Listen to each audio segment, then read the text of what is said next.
I don't wanna call you.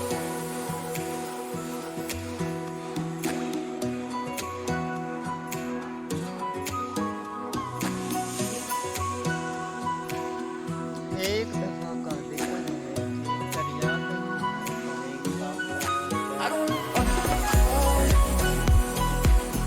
एक दिन शायद किसी दरिया से पानी कि अचानक दरिया में गिर गई और डुबकियां खाने लगी। फाख्ता एक ये मंजर देख रही थी।